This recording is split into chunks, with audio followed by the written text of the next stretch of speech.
कारण से आज हमको जीवन मिला। हमारा जैसे पापी, हमारा जैसे रोगी, हमारा जैसे निर्धन, हमारा जैसे गरीब को उसने गले लगाया। आज हम यीशु के कारण से जीवन पाए। प्रभु का धन्यवाद, प्रभु के चरण में समर्पण करें, याद करें प्रभु का नाम।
मधु से भी मीठा है प्रभु। आपके वचन में वो पावर है। ओ प्रभु, आप अपने दास में होकर जब आप हमारे मध्य में आते हैं प्रभु, दास नहीं प्रभु, केवल आपके इच्छा पूरा होने पाए। आज जो बात बोलना चाहते हैं प्रभु, हमसे बात करिए प्रभु।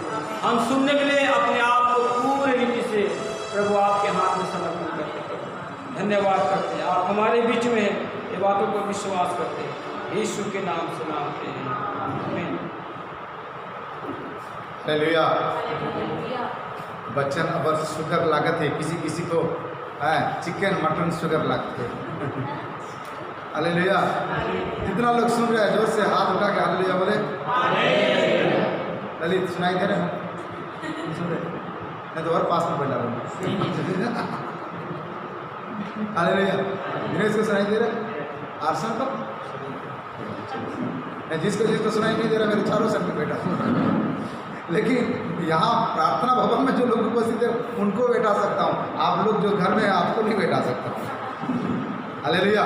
लेकिन मुझे इतना मालूम है, आप दूर में भले हो सकता है, लेकिन इतना मुझे मालूम है हम सब लोग परमेश्वर के करीब हैं। हालेलुया। सब लोग परमेश्वर के करीब हैं।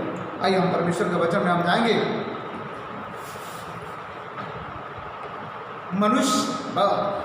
मनुष्य हर समय अपने परिस्थिति, अपने समस्या को लेकर रोते रहते हैं। परिस्थिति, समस्या को लेकर रोते रहता है। मनुष्य अपने परिस्थिति, समय, समस्या, बीमारी के कारण दुनिया घूमते रहता है। क्या घूमते रहता है? अपने बीमारी, अपने परिस्थिति, जादू टोना के कारण, शैतान के कारण, कैसे करके भी मेरी समस्या समाधान हो जाए, दुनिया घूमते रहता है। घूमते घूमते चारों जगहों में थम, कभी पूर्व में जाता है, कभी पश्चिम में जाता है, कभी उत्तर में जाता है, कभी दक्षिण में जाता है। चारों साइड का दरवाजा खोल खटखटाता है, ठकठकाता है, लेकिन इनके समस्या समाधान नहीं होता है। जस के तस। लेकिन किसी न किसी के द्वारा परमेश्वर के जीवित वचन और सुसमाचार को सुनता है। जब सुनता है तब परमेश्वर के पास वो आता है। जब वो परमेश्वर के पास आता है, थोड़े दिन के बाद उनके समस्या, उनके परिस्थिति सब ठीक हो जाता है। तब वो प्रभु के ऊपर विश्वास करने लगता है। क्या करने लगता है? विश्वास करता है, प्रभु में चलते रहता है। आगे प्रार्थना दुआ में प्रभु में भी चलते रहता है, समस्या भी समाधान होता जाता है। प्रभु में चलते रहता है, समस्या समाधान हो जाता है। जिस समय संपूर्ण रीति से समस्या समाधान हो जाता है, परिस्थिति ठीक हो जाता है, विपत्ति खत्म हो जाती है, आंसू थम जाता है, तनाव खत्म हो जाता है, तब वो खुशी होता है और धीरे धीरे परमेश्वर से दूर हो जाता है। परमेश्वर से क्या हो जाता है? दूर हो जाता है। प्यारो, जिस परमेश्वर ने आपको छुड़ाया, जिस परमेश्वर ने आपको यहां तक लेके आया, आपके साथ कितना अनहोना हो सकता था। आपका साथ मृत्यु आ सकती थी, दुर्घटना हो सकता था, आपको कोई बलात्कार क्या हो सकता था, आप जेल और कैद में रहने वाला हो सकते थे, शैतान आपको कब्रिस्तान में लेके जाने वाला था। लेकिन परमेश्वर ने आपको छुड़ा करके अपने करीब लाया। अपने बेटा बेटी का नाम हमको दिया। कहता है तू मेरा बेटा है, तू बेटी है। संबोधन किया, आलिंगन किया, स्नेह किया, गले लगाया। हमारा जैसे पापी, गरीब, निर्धन, भिखारी कमज़ोर लोगों के ऊपर। लेकिन थोड़े दिन के बाद, समस्या टलने के बाद, परिस्थिति ठीक होने के बाद हम उस परमेश्वर को भूल जाते हैं। आज लॉकडाउन होने के कारण हम एक शूटिंग कर रहे हैं, वीडियो शूटिंग। चर्च में खुला प्रचार नहीं कर पा रहे हैं। अपने परिवार के लोग यहाँ बैठे हैं और जो हमारा कलीसिया का लोग है वो ऑनलाइन के द्वारा वचन सुन रहा है, कुछ लोग यूट्यूब के द्वारा सुन रहा है। आज के संदेश आप जब सुनते हैं, दूसरों के बारे में नहीं सोचना, अपने बारे में सोचना,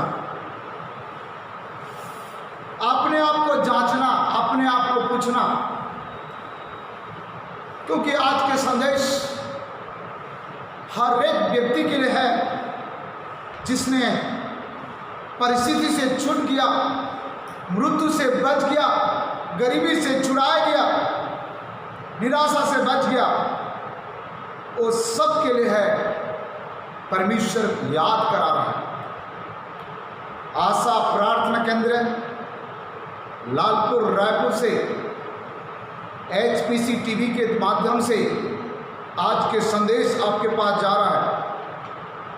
हर एक रविवार को, शुक्रवार को आपको HPC टीवी के माध्यम से वचन आपको मिलेगा। और यहाँ जो वचन बोला जाता है ये आधे घंटे, 5 मिनट, 10 मिनट का टाइम पास वाला वचन नहीं है। आशा प्रार्थना केंद्र के द्वारा आप ब्लेसिंग वचन का आशा ना रखें। आशीर्वाद वचन बहुत सारे लोग प्रचार करते हैं, केवल आशीर्वाद।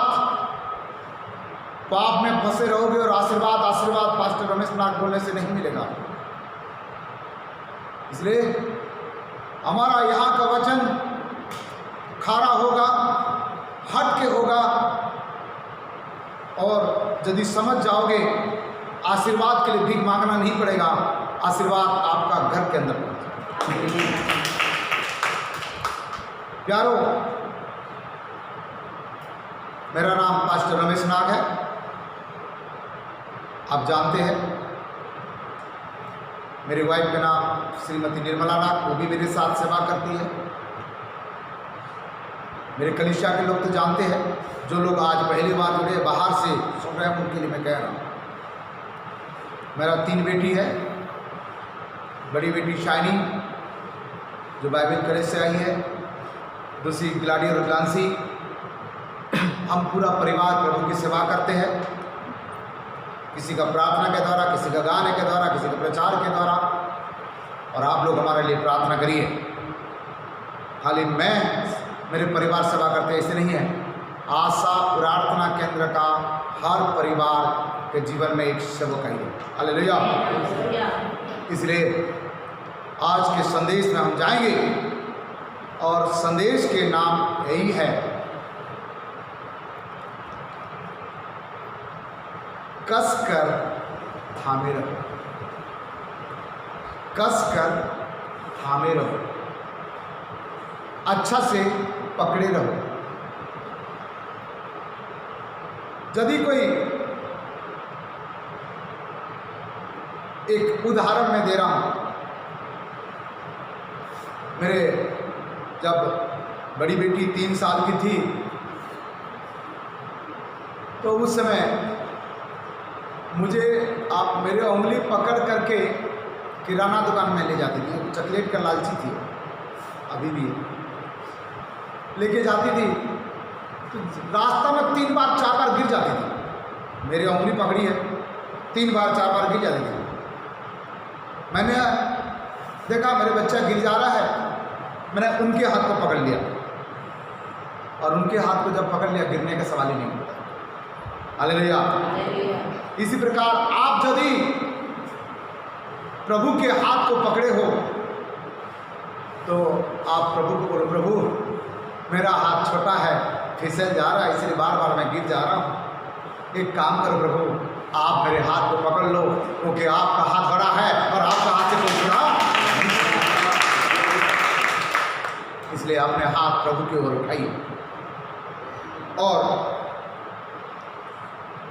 आज संदेश में हम जाएंगे, और आज के संदेश के नाम है कस कर थामे रहो या कस कर पकड़े रहो। मतलब मजबूती से, दृढ़ हिसाब से, अच्छा से क्या करो, पकड़े रहो। क्या चीज पकड़े रहना? आइए हम देखते हैं। एक बार मन फिराकर पिता, पुत्र, पवित्र आत्मा का नाम से बपतिस्मा लेने के बाद आपके नाम विश्वासी बन जाता है। क्या बन जाता है? विश्वासी, अविश्वासी,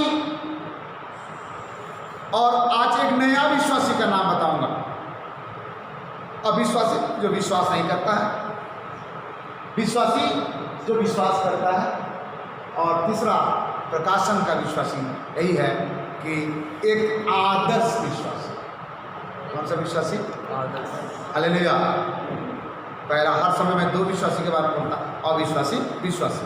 आज हम आपको बोलेंगे एक आदर विश्वासी। आदर्श, आदर नहीं, एक आदर विश्वासी, आदर्श विश्वासी बनने के लिए आपको क्या करना है? विश्वास कर लिए, यीशु को ग्रहण कर लिए, यीशु के रास्ते में चलते हैं, लेकिन ऐसे ही चलने से नहीं होगा। कौन सा विश्वासी बनना है? बोलो, कौन सा विश्वासी बनना है? आदर्श। ठीक है, शत्रुघ्न कौन सा विश्वास? आदर्श। आदर्श समझ में आ गया? आदर्श को क्या बोल सकते बच्चे? अब क्या बोलते पहले हिंदी में? आदर्श काफी साहित्यिक है, दूसरों के लिए नमूना बनना। ठीक है, आदर्श मतलब अविश्वासी विश्वास करता तो विश्वासी बनता है, और वो विश्वासी का तीसरा कदम दूसरों विश्वासी के लिए, नया विश्वासी के लिए एक आदर्श बनना है, एक नमूना बनना है। अर्थात आपको लोग देख करके कहना चाहिए ये विश्वासी खाली नहीं है बाबा, एक आदर्श विश्वासी है, इससे कुछ सीखना जरूरी है, इससे कुछ सीखना जरूरी है। और एक आदर्श विश्वासी क्या है, आइए हम देखते हैं। पहला थिस्सलुनीके पत्री, पहला थिस्सलुनीके पत्री 5:21 हम पढ़ेंगे। सब बातों को परखो, सब बातों को परखो, यहां नहीं लिखा है पास्टर को परखो। किसको परखा? सब बातों को परखो, और जो अच्छी है, और जो अच्छा है उसे पकड़े रहो। उसी को ही पकड़ो, और जो अच्छा नहीं है उसको, हो सकता है कि आज का संदेश बाइबल कॉलेज में MD, DM, PhD करने वाला होगा। हम तो छोटा सा पास्टर है, ज़्यादा पढ़ा लिखा नहीं है। आपको मैं कहूँगा पास्टर को मत पकड़ो, पास्टर को मत पकड़ो, प्रचार करने वालों को मत पकड़ो। और बात पर बेटी, सब बातों को परखो, सभी बातों को परखो, जो अच्छी है, और जो अच्छा है उसे पकड़े रहो। उसी को पकड़कर छोड़ दो, लिखा है थामे रहो। क्या करना है? थामे रहो, पकड़े रहो, पकड़ के छोड़ना नहीं है। और जो अच्छा नहीं है उसको यदि पकड़ा है उसको छोड़ दो, उसको पकड़ा है तो उसको क्या करो? छोड़ दो। परंतु जो अच्छा है उसको पकड़े रहो। पास्टर को मत पकड़ो, पास्टर को मत पकड़ो। पास्टर भी मनुष्य है, उसके भी छोटे मोटे भूल हो जाएगा। विश्वासी को मत पकड़ो, विश्वासी के जीवन में भी छोटे मोटे भूल या गलती हो जाएगा। बड़े से बड़े प्रभु के दास के जीवन में भी गलती या कमी हो सकता है। परंतु परमेश्वर के वचन इसको पकड़ो और थामे रहो। हालेलुया। क्या करना है? परखो, और जो अच्छा है और जो अच्छा नहीं है, जो अच्छा नहीं है छोड़ दो। ऐसे यहाँ नहीं लिखा है जो अच्छा नहीं है उसको भी पकड़ो। भाई परमेश्वर तुमको पवित्र आत्मा दिया है, परमेश्वर का वचन तुम जानते हो, समझते हो, जो अच्छा है वही पकड़ो, जो अच्छा नहीं है वो। तो एक आदर्श विश्वासी का गुण ऐसे है कि परमेश्वर के वचन को पकड़े रहता है। किसको पकड़े रहता है? और उसको छोड़ता नहीं है, उसको छोड़ता नहीं है। इसलिए पहला पॉइंट का नाम है एक आदर्श विश्वासी परखे और जो अच्छा है उससे थामे रहो। कब तक थामे रहना है? प्रकाशित वाक्य 2:10 पढ़िएगा।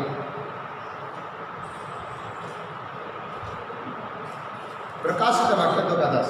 जो दुख तुझको झेलने होंगे, तो जो दुख तुमको झेलने होगा उनसे मत डर। हाँ, उससे डरने का जरूरत नहीं है। हेलो, हमारा जीवन में दुख आएगा, मुसीबत आएगी, लेकिन उस दुख को देख करके तुमको डरने का कोई जरूरत नहीं है। और क्योंकि देखो शैतान तुम में से कुछ को जेल खाने में डालने पर है, कुछ लोगों को शैतान जेल खाना में डालने वाला है, और ताकि तुम परखे जाओ और तुम्हें 10 दिन तक क्लेश उठाना होगा। 10 दिन तक क्लेश रहना, परखे जाओ, 10 दिन तक क्लेश रहना, और प्राण देने तक विश्वासी रहे, प्राण देने तक विश्वासी रहे तो मैं तुझे जीवन का मुकुट दूंगा। मैं तुझे जीवन का मुकुट दूंगा। जो विश्वास में आप पकड़ा हुआ है, जो आदर्श आप बन चुके हैं, ये आपका प्राण देने तक रहना चाहिए। हालेलुया। कब तक रहना चाहिए? आप जो पाए हो, आप जो पकड़े हो, ये आप प्राण देने तक इसमें विश्वस्त रहना है। 1 महीना के लिए नहीं, 2-4 महीना के लिए नहीं, 6 महीना के लिए नहीं। कुछ लोग 2-4 महीना अच्छा विश्वास करते हैं, अच्छा संगति करते हैं, अच्छा प्रार्थना करते हैं, वो बराबर संगति में आएगा, बराबर प्रार्थना करेगा, वो बराबर दान देगा। और जब समस्या खत्म हो जाएगा, जिस प्रकार बैलून में हवा डालो और बैलून का हवा निकल जाता है, उसके बाद बैलून का कोई काम नहीं है। इसी प्रकार विश्वासी की समस्या निकल गया तो जानो वो कोई काम का नहीं। प्रभु को भूल जाता है, पास्टर को भूल जाता है, कलीसिया को भूल जाता है और अपने इच्छा से जीता है। ये आदर्श विश्वासी नहीं बन सकता। क्या बन सकता है? विश्वासी बन सकता है। मैं विश्वास करता हूं, मैं विश्वासी हूं। हालेलुया। प्रकाशित वाक्य 2:3 से 7 तक हम पढ़ेंगे।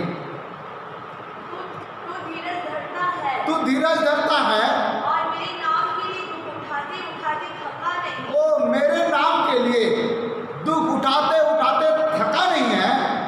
पर मुझे तेरे विरुद्ध यह कहना है कि तू अच्छा काम करता है, अच्छा लड़का है, अच्छा लड़की है, अच्छा आदमी है, परंतु तेरे विरुद्ध में एक बात मुझे कहना है कि तूने अपना पहला सा प्रेम छोड़ दिया है। हाँ, पहला सा प्रेम क्या कर दिया?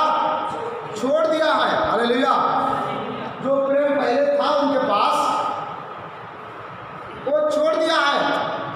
यहाँ यूहन्ना कह रहे हैं, प्रेरित यूहन्ना, प्रभु के दास यूहन्ना कह रहा है, पहले जैसे तुम्हारा परमेश्वर के प्रति प्रेम नहीं है, और इसलिए स्मरण कर हाँ कि तू कहाँ से गिरा है। हाँ, कहाँ से तुम प्रभु को छोड़ दिया है? कौन सा बातों से गिर गया है? प्रार्थना में गिर गया है, संगति में गिर गया है, सेवकाई में गिर गया है, नम्रता में गिर गया है, दीनता में गिर गया है, आज्ञाकारिता में गिर गया है।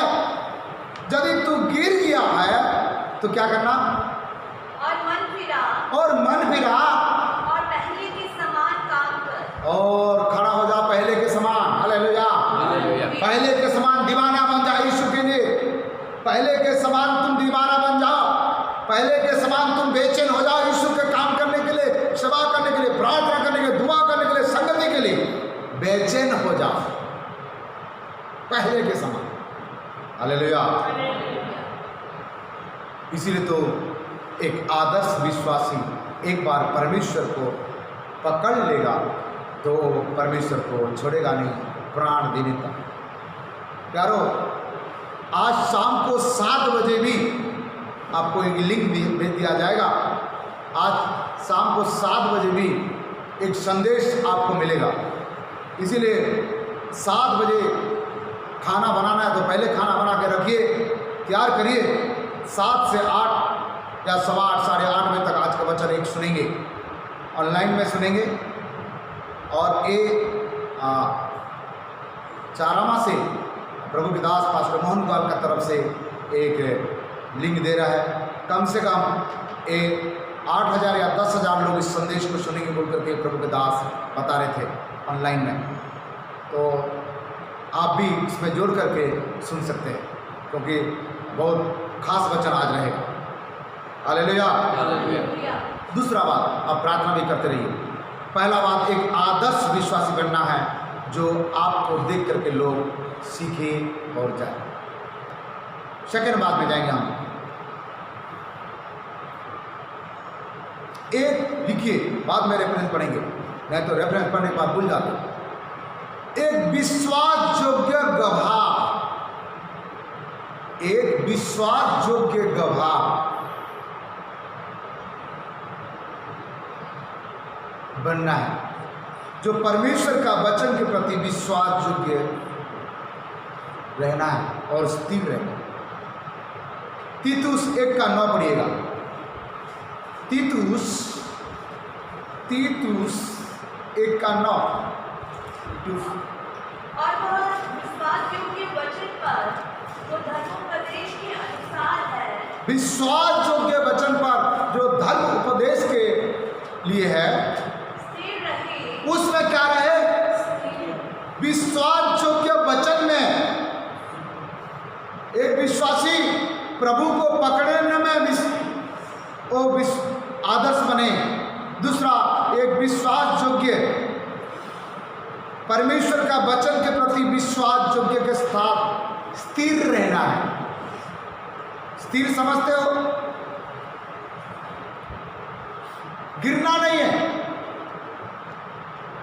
कुछ लोग बिना पेंदा का मटकी जैसे, पेंदा देखे, पेंदा मटकी के ऊपर में रहता है कि नीचे रहता है? नीचे रहता है। और पेंदा नहीं है तो क्या होता है? मटकी में पानी डालने के बाद लुढ़क जाते हैं। और मैं आज आप मटकी हो और जितना बात बता रहा हूँ सब पेंदा है, ताकि आप स्थिर रह सको, गिर ना जाओ। और आप इसको पेंदा नाम से भी दे सकते हैं संदेश के नाम। क्या नाम है? पेंदा। पेंदा समझते हो? ये हमारा केरल वाली मैडम नहीं समझती होगी। पेंदा मतलब जो हमको पकड़ के रखता है। पेंदा मतलब जो हमको पकड़ के रखता है। हालेलुया। पेंदा नहीं रहेगा तो मटकी क्या हो जाता है? लुढ़क जाता है। आज बहुत सारे विश्वासी लोगों का पेंदा नहीं है, इसलिए लुढ़क जाते हैं। क्या होते हैं? लुढ़क जाते हैं। पहला, विश्वासी तक रहते हैं परंतु आदर्श विश्वासी बन नहीं पाते। दूसरा, कि एक विश्वास योग्य गवाह होना है दूसरों के लिए, समाज के लिए, जाति के लिए, परिवार के लिए, पत्नी के लिए, पति के लिए, बच्चे के लिए, परिवार, अपने लोगों के लिए एक विश्वास योग्य गवाह बनना है।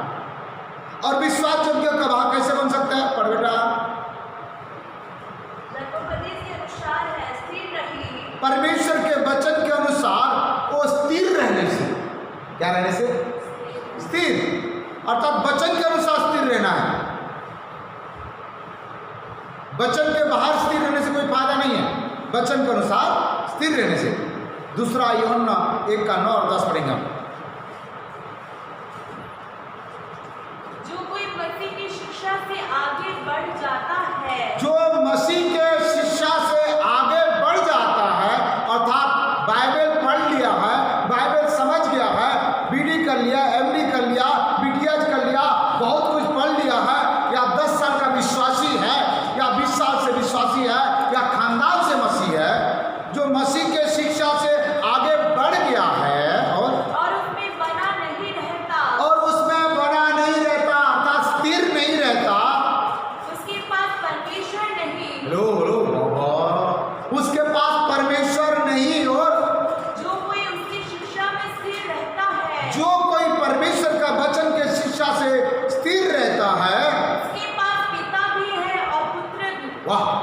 पिता भी उनके पास है और पुत्र भी उनके पास है। और जो वचन में स्थिर नहीं है, पिता भी नहीं है, पुत्र भी नहीं है, और ये संसार का माता जरूर होगा।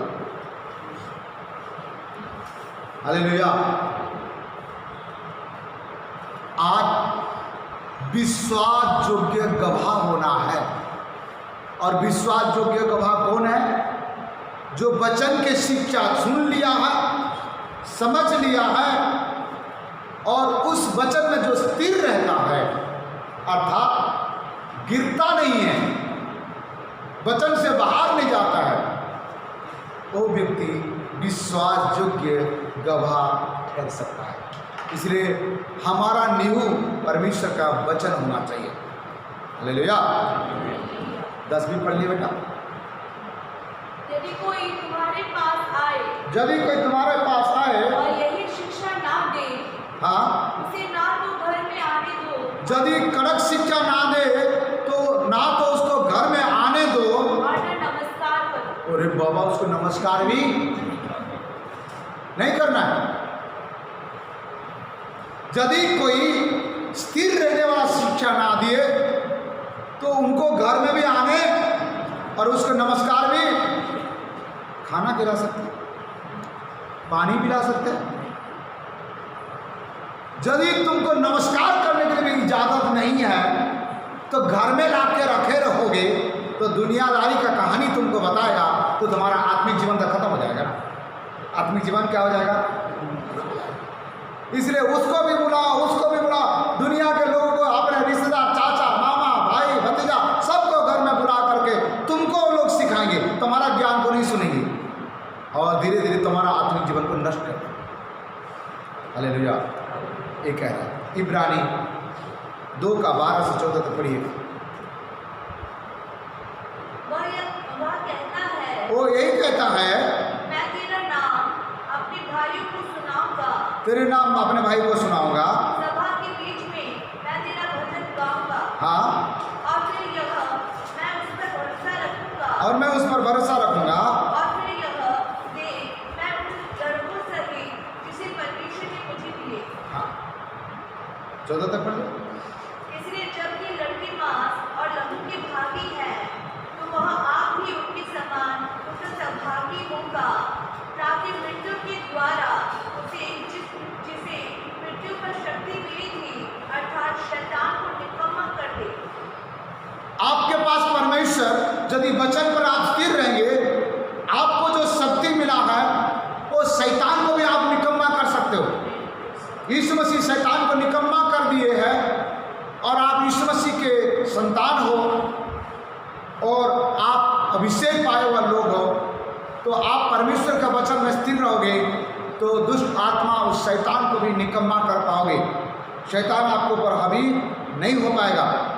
2 तिमोथी 2:13 और याकूब 1:22।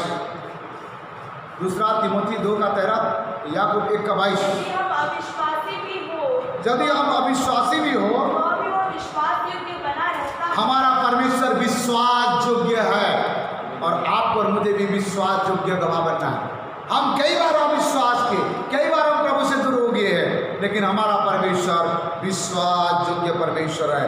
याकूब 1:22। हाँ, परंतु वचन पर चलने वाले बनो, परंतु परंतु परंतु परमेश्वर का वचन पर चलने वाला बनो, और केवल सुनने वाले ही नहीं, केवल सुनने वाला नहीं, जो अपने आप को धोखा देते हैं। जो वचन को सुनता है और वचन पर नहीं चलता है, दूसरों को धोखा नहीं देता है। किसको धोखा देता है? अपने आप को धोखा देता है। ऐसे तो वचन आज बहुत लोग सुन रहे हैं, लेकिन जो वचन पर नहीं चलता है वो अपने आप को धोखा देता है। आप ये मत सोचो मैं दूसरों को, पास्टर को धोखा दे रहा हूँ, पास्टर को धोखा दे रहा हूँ, या वो भैया को धोखा दे रहा हूँ। नहीं, किसको धोखा दे रहे हो? अपने आप को। और जानबूझ के तुम अपने आप को धोखा दे रहे हो तो तुम्हारा चरित्र स्वर या कुत्ता के जैसे होगा। किसका जैसे होगा? वो ढीठाई का आत्मा है उसके अंदर में। कुत्ता, जो कुकुर बोलते हैं छत्तीसगढ़ी में, कुत्ता ही एकमात्र ऐसे प्राणी है वो खुद उल्टी करता है और अपने उल्टी को खाता है। बोलो समझ में आ रहा है कौन सा प्राणी? हाँ, हमारा देश का लोग उसको भगवान भी मानते हैं, कोई बात नहीं है, जिसका जैसे श्रद्धा है। आजकल के ज़माना में देश विदेश में लड़की लोग कुत्ता के साथ शादी भी कर रहा है और लोगों का अलग अलग विचार होता है। एक दिन 2-4 फ्रेंड लोग पार्टी में थे तो एक लड़की अपने डॉग को ले करके गया और अपने दोस्त लोगों को कह रहा है, उससे इंट्रोड्यूस कर रहा है कि दिस इज़ माई बॉयफ्रेंड, ये मेरा बॉयफ्रेंड है बोल करके पिछले समय न्यूज़ किया। वो उसका बॉयफ्रेंड है और उनके साथ उनका मैरिज होने वाला है। तो इस प्रकार का लोग पागल हो चुके हैं। लेकिन यहाँ परमेश्वर का वचन हम देखेंगे कि जो रिवर पर बेटा परंतु वचन पर चलने वाले बनो, परंतु परमेश्वर का वचन पर चलने वाला बनो, और केवल सुनने वाले ही नहीं, केवल सुनने वाला नहीं, जो अपने आप को धोखा देते हैं। अपने आप को क्या करते हैं? ये मत सोचो मैं दूसरों को धोखा दे रहा हूं, अपने आप को धोखा दे रहा हूं। हर समय बार बार वचन सुनने के बाद भी यदि वचन आपके अंदर में नहीं काटता है, इससे पता चल गया होगा आपका मन में, आपका हृदय पत्थर का हृदय हो गया है, मांस का हृदय नहीं है, इसलिए वचन आपको नहीं काटता है। हालेलुया। क्या मालूम आप लोगों को काटता कि नहीं काटता है? मुझे बहुत वचन काटता है। और तुमको वचन काटता है? काटता है ना। देखो कई लोग दूसरों को काटते हैं लेकिन हमको वचन काटते हैं। आइए तीसरा बात हम देखेंगे।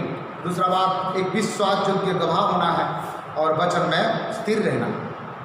तीसरा बात हम देखेंगे कोलोसी 2 अध्याय 6 से 8 तक। कोलोसिन चैप्टर 2 6-8। अतः जैसे जैसे तुमने मसीह यीशु को प्रभु करके ग्रहण कर लिया, जैसे एक बार मसीह यीशु को प्रभु करके तुमने ग्रहण कर लिया तो वैसे ही उसी में चलते रहो, उसी में चलते रहो और उसी में जड़ पकड़ते, उसी के जड़ पकड़कर और बढ़ते जाओ।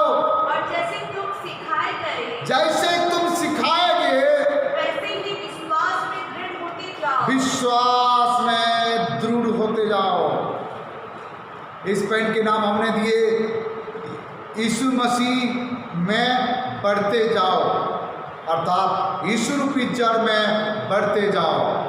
आप भी और भी नाम ले सकता है। विश्वास में दृढ़ होते जाओ। आप जो देना चाहते दे सकते हैं। एक बार पकड़कर दोबारा पीछे जाने के लिए नहीं है। जो सीखे हैं यीशु को पाए हैं, मसीह रूपी जड़ पकड़े रहो नहीं लिखा है, जड़ पकड़े रहो नहीं लिखा है। क्या करो? पकड़ कर बढ़ते जाओ, बढ़ते जाओ। आप जड़ को क्यों बोलते हैं भाई? उसका फल को पकड़े रहो, उसके शाखा को पकड़े रहो, उसके डालिया को पकड़े रहो, ऐसे नहीं कह रहा है। जड़ मजबूत होता है। क्या होता है? मजबूत होता है। जिस पेड़ के जड़ ज्यादा गहराई नहीं है, वो पेड़ क्या हो जाता है? और उस क्या होता है? पेड़ गिर जाता है। एक आध पेड़ का नाम बताओगे? हमने आपको बताते हैं, आप क्या बताओगे? कल सुबह बताना। पपीता का पेड़ एक तो बता दिया। पपीता का पेड़ फल बहुत बढ़िया बढ़ जाता है 3 महीने के अंदर में, और फल आता है तो वो क्या होता है? क्यों? क्योंकि उसके जड़ गहराई में नहीं है। और कौन सा पेड़? केला का पेड़। वो हरा भरा हो करके 6 महीना के अंदर बढ़ जाएगा। जब फलने लगेगा क्या हो जाएगा? लग जाता है।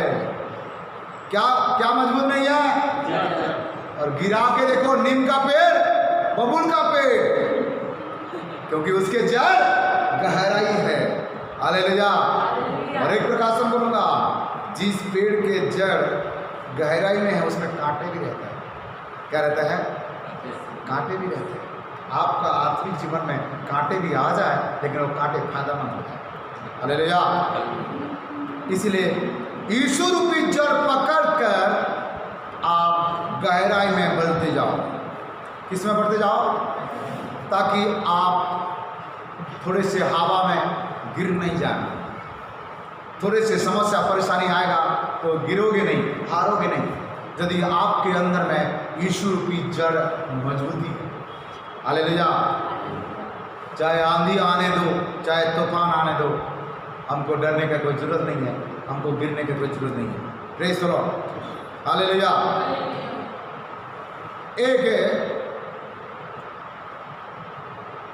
चिड़िया समुद्र के किनारे एक पेड़ था और वो पेड़ बहुत पतला दुबला पेड़। पेड़ के ऊपर वो बैठा है और वो पेड़ हवा में लहर में ऐसे ऐसे हो रहा है, इधर से उधर, उधर से उधर हो रहा है। लेकिन ऐसे परिस्थिति में भी वो चिड़िया गाना गा रहा है।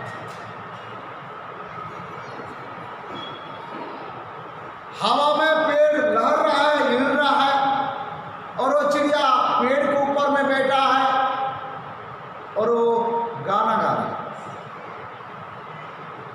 एक जन आकर पूछा, तो भाई तुमको डर नहीं लगता? आंधी आ रहा है, तूफान आ रहा है और तुम गाना गा रहे हो।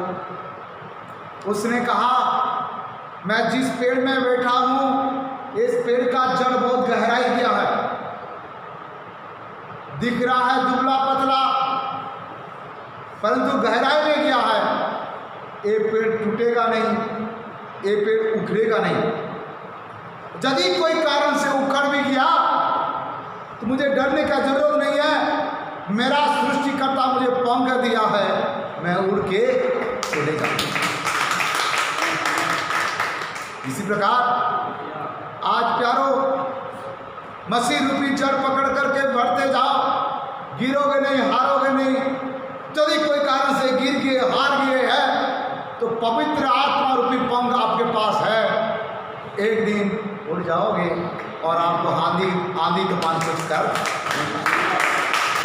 इसलिए उस पवित्र आत्मा रूपी पंख आपके अंदर में रहना जरूरी है।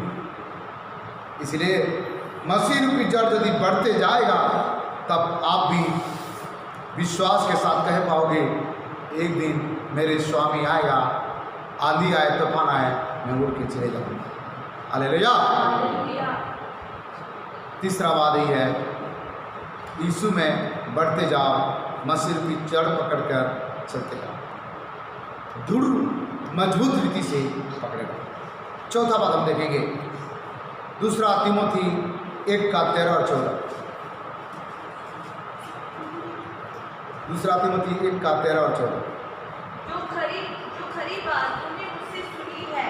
प्रेरित पौलुस कहता है, जो खरा बात तूने मुझसे सुनी है, मुझसे सीखी है, और उनको उस विश्वास और प्रेम के साथ जो मसीह यीशु में है अपना आदर्श बनाकर रख। विश्वास और प्रेम के साथ जो मसीह यीशु में आदर्श बनाकर रखो, और पवित्र आत्मा के द्वारा, पवित्र आत्मा के द्वारा जो हमें बसा हुआ है, जो हम में बसा हुआ है, इस अच्छी धरोहर की रखवाली कर। अच्छे धरोहर की रखवाली कर। 14 में पढ़ लिया बेटा। दृढ़ प्रचारक, परमेश्वर का जो वचन आप प्रचार करते हो, जो खारा वचन प्रचार करते हो, वो खारा वचन आखिरी तक पकड़े रहो। वचन सुनना है और उनमें दृढ़ता में रहना है। आजकल के जमाना में खारा वचन लोग नहीं प्रचार करते, कान खुजली वाला प्रचार करते हैं, कथा कहानी। भविष्यद्वक्ता लोग भी भविष्यवाणी करते हैं, तुमको कार मिलेगा, तुमको घर मिलेगा, तुमको बिल्डिंग मिलेगा, ऐसे आशीर्वाद करेगा। तो बोलेगा 1 नंबर पास्टर, और कह दिया सुधर जाओ, बदल जाओ, नहीं तो प्रभु के सजा तुमको मिलेगा। अरे बाबा ये सही नहीं है, ये सही नहीं है। अंत समय में लोग खारा वचन सुनेंगे नहीं और कान खुजली जैसे करेगा, कथा और कहानी पर मन लगाएगा। किसके ऊपर मन लगाएगा? हाँ, सिस्टर ब्रदर मुंह से मद्रास टपकेगा। भैया दीदी, हमारा रायपुर में एक प्रभु के दास है, अरे बाबा इतना मधुर टपकता है उसके मुंह से ना, सारे सिस्टर लोग दीवाना हो जाते हैं और फंस जाते हैं उसकी बात में। तुरंत फोन करेगा मोबाइल पकड़ करके, जिस रविवार को नहीं आएगा, सिस्टर जी आपका घर से बहुत दिन तक मैं चाय नहीं पिया, बहुत दिन से, मैं आज आना चाह रहा हूँ। वाह वाह वाह। आपका पास्टर कभी ऐसे नहीं बोलेगा क्योंकि खारा पास्टर है, आपको बुरा लगता होगा, लेकिन हम सिस्टर मिस्टर पास्टर के बच्चे नहीं जाएंगे, परमेश्वर का वचन के पीछे जाएंगे। इसलिए एक प्रभु के दास एक दिन प्रचार कर रहे थे, मैं सुन रहा था, कौन प्रभु के दास बोले मुझे याद नहीं है। अंत समय में जो प्रभु के दास खारा वचन प्रचार नहीं करेगा, परमेश्वर उनका भी लेखा उनको देना पड़ेगा परमेश्वर से। जो प्रभु के दास खारा वचन प्रचार नहीं करेगा, वो प्रभु के दास को लेखा देना पड़ेगा। Hallelujah, hallelujah. एक दिन मैंने एक प्रभु का परिवार में गया और वो दूसरी चर्च में जाते थे, मैं गया उनके घर में, मुझे बुलाए थे और रास्ते में जा रहा था, पास्टर जी थोड़ा सा प्रार्थना कर दो। मैं बैठा हूँ और सिस्टर जी कहा, पास्टर जी हमारा पास्टर 4 साल से इनको कह रहा है कि तम्बाकू छोड़ दो, लेकिन मेरे पति जी तम्बाकू नहीं छोड़ रहे। क्या नहीं छोड़ रहे? तम्बाकू नहीं छोड़ रहा है। पास्टर को बोलने से धीरे धीरे छोड़ देना बेटा, ये तम्बाकू अच्छी चीज नहीं है रे, ऐसे बोलते हैं। आप थोड़ा से प्रार्थना करेंगे। और सिस्टर जी और उनके 2 बच्चे पास में थे, उसके पति मेरे सामने नहीं था, परंतु मुझे पता चला कि उसके पति पीछे है और हमारा बात सुन रहा है। मैंने बोला सिस्टर जी माफ करना, मैं आपका पति के लिए प्रार्थना नहीं कर सकता। मैंने ऐसे बोला। क्यों पास्टर जी, आप प्रार्थना करने के लिए बुलाए, आप क्यों प्रार्थना नहीं करेंगे? जो नरक जाएगा ऐसे लोगों के लिए मैं प्रार्थना नहीं करेगा, और जिसके मुंह में जीभ में कैंसर हो जाएगा और जल्दी मर जाएगा, ऐसे लोगों के लिए मैं प्रार्थना नहीं कर सकता। आपका पास्टर 4 साल से प्रार्थना कर रहा है, फिर भी आपका पति नहीं सुधर रहा है। जब मुंह में कैंसर हो जाएगा और जब नरक में जाएगा ना, तब उनको पता चलेगा।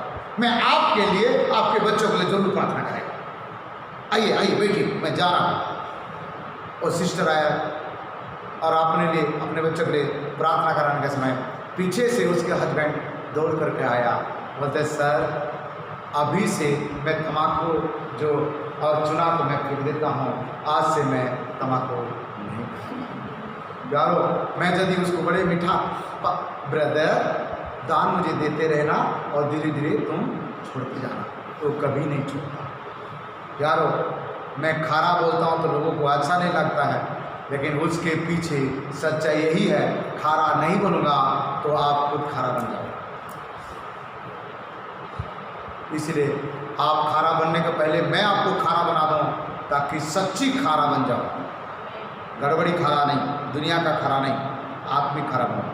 इसलिए यहाँ संदेश के नाम ही है कि दृढ़ प्रचारक बनो, जो खारा वचन सुनाओ और दृढ़ता से थामे रहने वाला ऐसे वचन प्रचार, और डमाडोल वाला वचन प्रचार नहीं करो।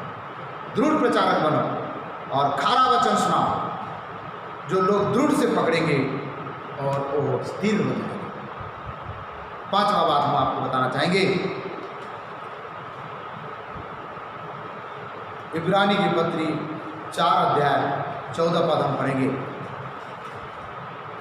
इब्रानी की पत्री 4 अध्याय 14 पद हम पढ़ेंगे। इसलिए जब हमारा ऐसा बड़ा महायाजक है, हाँ, जो स्वर्गों से होकर आया है, स्वर्ग से होकर महायाजक आया है, जो स्वर्गों से होकर गया है, हाँ, अर्थात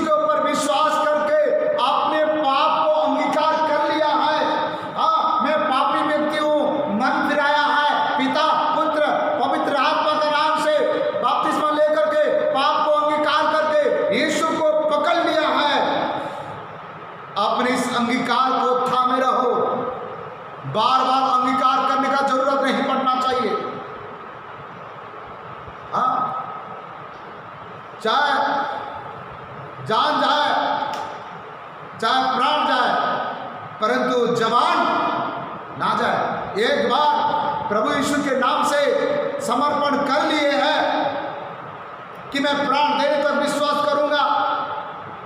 एक बार बोल दिए यीशु ही प्रभु है, यीशु ही मेरा मुक्तिदाता है।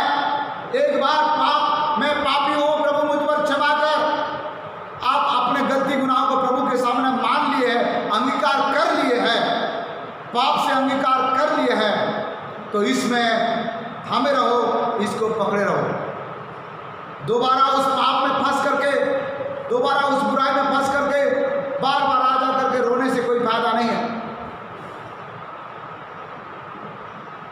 कई लोग जानबूझ के पाप करते हैं, जानबूझ के गुनाह करते हैं और कहते हैं प्रभु क्षमा करने वाला, प्रभु दयालु है, प्रभु विलंब से क्रोध करने वाला, प्रभु माफ करेगा।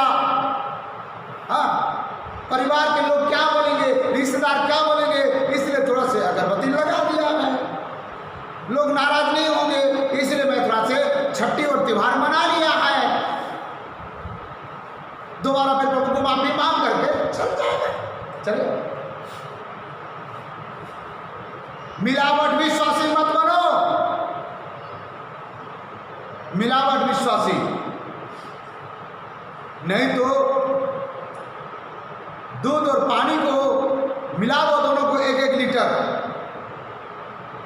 और जब दूध और पानी को गैस का स्टोव में जलाओगे, उबालोगे, तो कौन भाग जाता है? पानी भाग जाता है और दूध बने रहता है। मिलावट विश्वासी को पवित्र आत्मा में जब वो भरे रहेगा, पवित्र आत्मा में भरे रहेगा,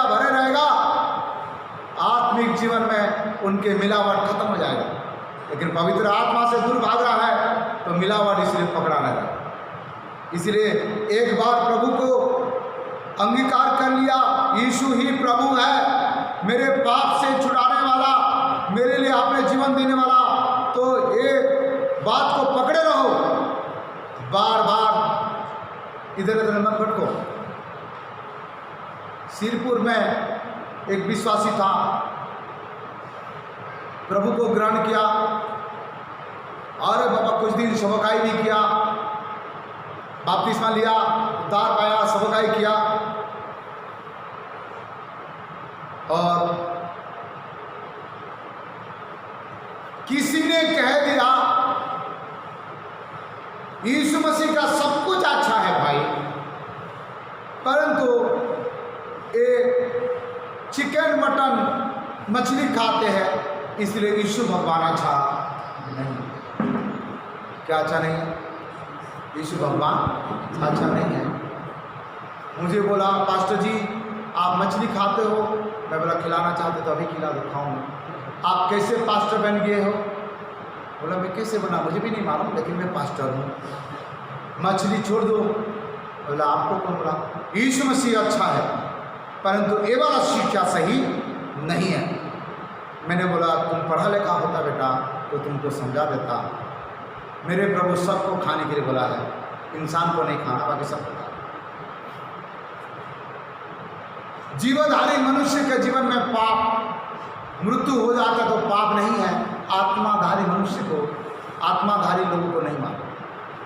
इसलिए प्रभु यीशु मसीह स्वयं मछली लोगों को खिलाया, परंतु वो दूसरों का बात नहीं सुना, दूसरों का बात सुना, मेरे बात सुना नहीं है, समझा नहीं है, वो चले गया, प्रभु से दूर हो गया है। अभी हमारा देश में राम कृपाल बाबा कुछ है, रामपाल बाबा का पीछे जा रहा है। वो कहता है मांस मटन मछली खाने वाला व्यक्ति स्वर्ग में नहीं जाएगा। जब परंतु एक व्यक्ति के मैं सुना हूँ कि अभी व्यभिचार में फंसा हुआ है। किसमें फंसा हुआ है? दारू छोड़ दिया, चिकन मटन छोड़ दिया, लेकिन व्यभिचार नहीं छोड़ा। क्या इनके बाबा जी गुरु जी इनको स्वर्ग में ले जाएगा? इसीलिए परमेश्वर का वचन कहता है जो तुम्हारा अंदर जाता है वो तुम्हें अशुद्ध नहीं करता, और जो तुम्हारा अंदर से बाहर आता है ये तुमको अशुद्ध कर देता है। तो जो तुम्हारा अंदर जाता है तुम्हें अशुद्ध नहीं करता है, क्योंकि वो खा लेते हैं और सुबह संडास से निकल जाता है बोल के लिखा है, परंतु तुम्हारा मुंह से जो निकलता है वो दूसरों को अशुद्ध कर देता है। किसको अशुद्ध कर देता है? दूसरों को अशुद्ध कर देता है। इसलिए आपका ऑटो के द्वारा निकलने वाला शब्द एक दूसरे को अशुद्ध कर देगा, लेकिन आप कुछ भी खाओगे वो पेट में रहेगा नहीं। आज जरा सोच के देखो, ऐसे पेट में रहता तो हम कितना कुंटल चावल पैदा से हिसाब करके देखो, कितना दूध, कितना कुंटल चावल, कितना कुंटल गेहूँ, कितना कुंटल दाल खा चुके। अरे मटन भी कई कुंटल हो गया होगा, कुछ बचा है? कुछ नहीं बचा, कुछ भी नहीं बचा। इसका मतलब जो अंदर जाता है रुकता नहीं है और आपको अशुद्ध कर नहीं सकता। हाँ, जो तुम्हारा अंदर में है वो तुमको अशुद्ध कर सकता है। क्या कर सकता है? अशुद्ध कर सकता है। इसलिए एक बार प्रभु को पकड़ लिया है तो पकड़ लो। रोमी 10 का 9 से 11 तक पढ़िए।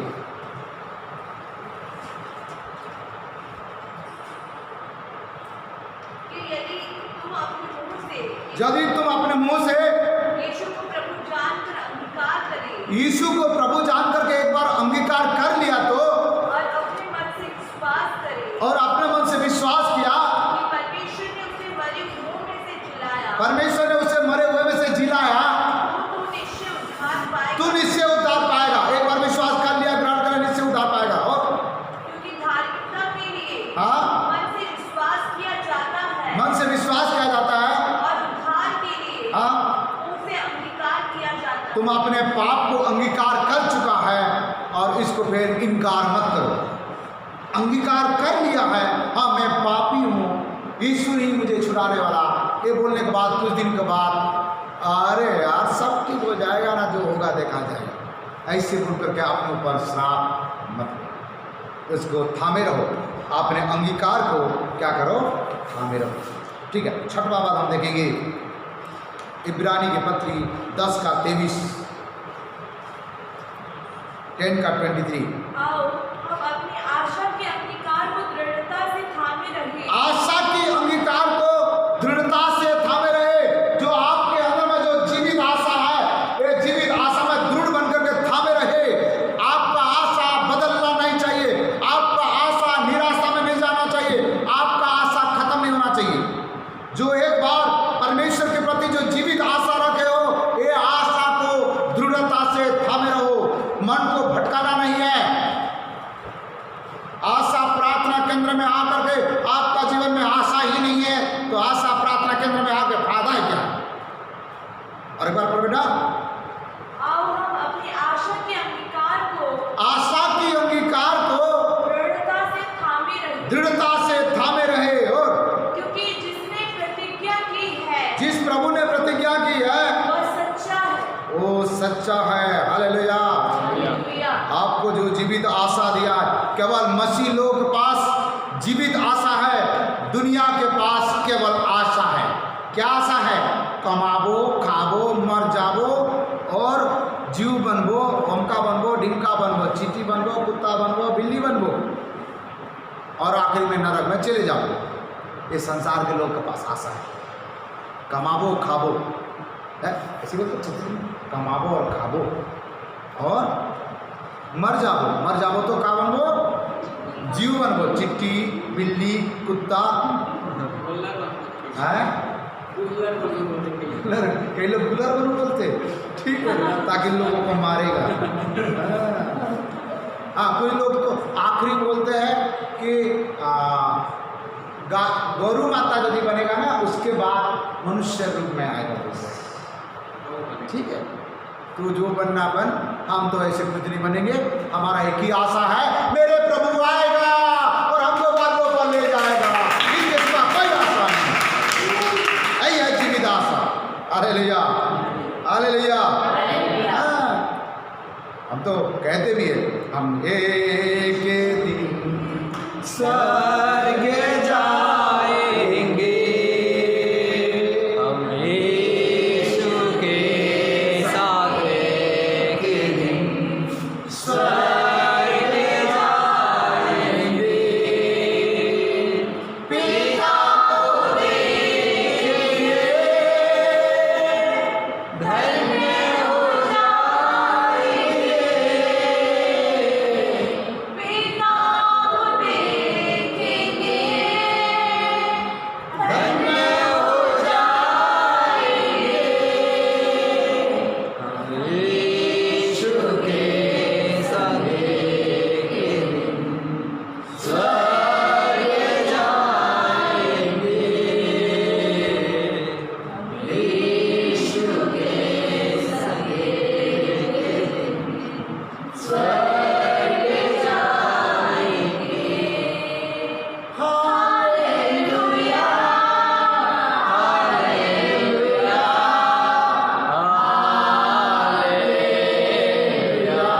आशा क्या है?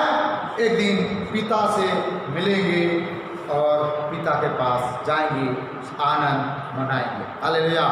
यही हम लोगों का आशा। इसलिए हमारा अंत में जीवित आशा को अंगीकार किया है, तो इसको क्या करो? थामे रहो। आपका आशा भटकना नहीं चाहिए, आपका आशा नहीं भटकना चाहिए। थोड़े से समस्या आ गया, परिस्थिति आ गया, अरे बाबा समाज वाले, जाति वाले, रिश्तेदार क्या बोलेंगे, कैसे करेंगे? आपका आशा भटक रहा है। इसलिए मसीह लोगों का आशा भटकना नहीं चाहिए, थामे रहना है। पहले करंती 13:13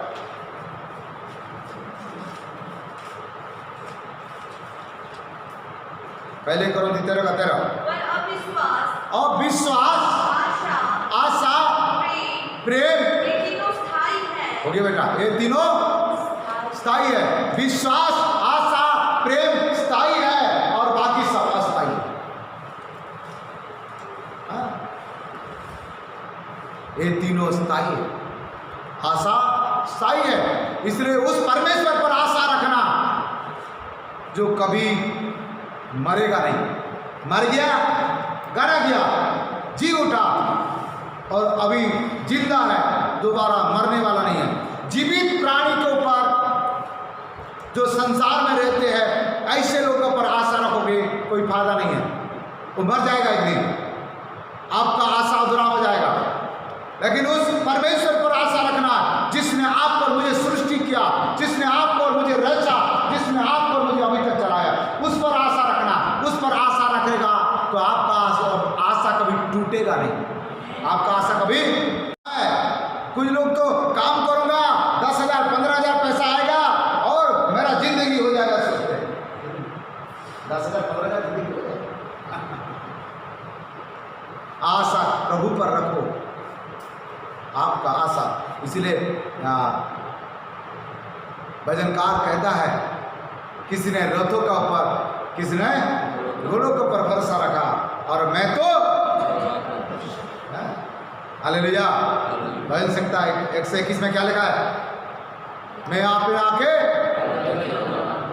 ऐसे नहीं लिखा, अपने आंखें मैं वो पैसा पर लगाऊंगा, अपने आंखें नौकरी पर लगाऊंगा, अपने आंखें बिजनेस पर लगाऊंगा, अपने आंखें योग्यता पर लगाऊंगा। ऐसे नहीं लिखा, क्या लिखा है? अपने आंखें मुझे सहायता यहोवा की ओर से मिलती है। हालेलुया। एक बार जो श्वास आपका चल रहा है, श्वास का सृष्टिकर्ता परमेश्वर, आपका सृष्टिकर्ता परमेश्वर यदि आपका श्वास को छीन लिया ना, 1 सेकंड भी खड़ा नहीं हो सकते, वहीं पटक के गिर जाओगे, वहीं पटक के गिर जाओगे। काय का गमन करते हो, काय का दादागिरी करते हो? आपको जिस प्रभु ने श्वास दिया, जीवन दिया, उसके चरण में सिर झुकाओ, नम्र बनाओ और उस पर आशा करो। हालेलुया। दादागिरी, घमंड, ये आपको जहर के नहीं हानिकारक कर देगा। इसलिए जीवित परमेश्वर के प्रति आस लगा कर रखना, ठीक है। पहला थिस्सलुनीकी पत्री 4:15 से 18 तक पढ़िए। पहला थिस्सलुनीकी पत्री, फर्स्ट थिस्सलुनीकी चैप्टर 4:15-18। क्योंकि हम प्रभु के वचन के अनुसार, हाँ, प्रभु के वचन के अनुसार तुमसे यह कहते हैं, तुमसे यही कहते हैं कि हम जो जीवित हैं, हम जो जीवित हैं, हम प्रभु के आने तक बचे रहेंगे। हम प्रभु के आने समय तक बचे रहेंगे, यही हमारा आशा है। लोग मरना चाहते हैं। हाँ, एक जन को मैं काल पूछा, एक दाई को, दाई ते स्वर्ग जाना चाहतस कि नरक जाना चाहतस? उकर मर्जी बेटा। अरे ते का चाहतस? उकर मर्जी बेटा। अरे मैं जितना बार पूछ रहा हूँ, वो जाने, ऊपर वाला जाने कहाँ लेके जाएगा। मेरा तू कहाँ जाना चाहता हो? तो नरक जाना नहीं चाहूँगा बेटा, मैं स्वर्ग जाना चाहता हूँ। हाँ, एक बात बोल, जितना बार प्रश्न पूछ रहा हूँ, कौन जाने? ऊपर वाला जाने। अरे ऊपर वाला मत बोलो, ऊपर में भी दुष्ट आत्मा रहते हैं, बादलों तक दुष्ट आत्मा पहुंचते हैं। इसलिए ऊपर वाला मत बोलो, डायरेक्ट बोलो मेरा सृष्टिकर्ता। तो आगे बढ़ेगा। काले प्रभु के दास प्रभु में सो गए, जो हमारा छत्तीसगढ़ का बहुत बेहतर प्रभु के दास, जो छत्तीसगढ़ी गाना गाते